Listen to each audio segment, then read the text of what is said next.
تم اللہ کے ہو جاؤ گے نا تو اللہ تمہیں اس دنیا کا ہونے نہیں دے گا. جب تم اپنے آپ کو اللہ کے قریب کرو گے نا تو اللہ رب العزت تمہیں ان لوگوں کے قریب جانے سے روکے گا، بچائے گا جن لوگوں کے دلوں میں تمہیں دھوکہ دینے کی پلاننگز ہوتی ہیں، نقصان پہنچانے کی پلاننگز ہوتی ہیں. اللہ تمہیں پہچان کروائے گا لوگوں کی، دنیا کی، اور اللہ تمہیں ضائع نہیں ہونے دے گا.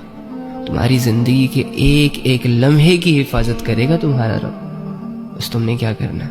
ایک مضبوط سا ارادہ کرنا ہے اپنے اللہ کی طرف. وہ پہلا قدم کوشش کا، محبت کا بڑھانا ہے، اٹھانا ہے، اور اپنے دلوں کو ایسے پاک کرے نا کہ جس کے بعد اللہ یہ فیصلہ کر لے کہ اس لڑکی کو، اس لڑکے کو اب میں نے اپنے قریب کرنا ہے، اور یہ آرڈر جاری کر دے کہ فلاں لڑکی کے دل میں، فلاں لڑکے کے دل میں جو میرے لیے کوششیں کر رہی ہے یا کر رہا ہے، اس کے دل میں میری محبت ڈال دو.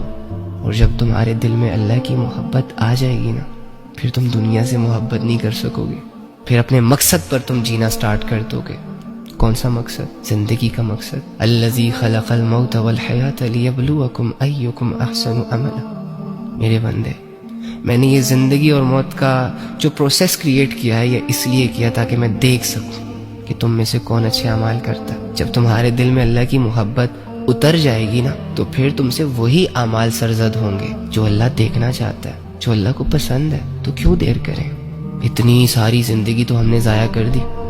چھوڑو یہ فیم کو، یہ فینٹیسی کو، یہ گلیمر کو، یہ فیک سٹف کو. ریئل رہتے ہیں نا یار اللہ کے ساتھ. کیا خیال ہے؟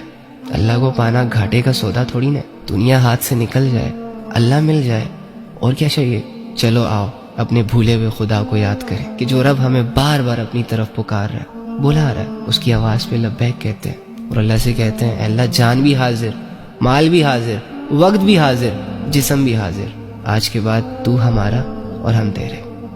ٹھیک ہے؟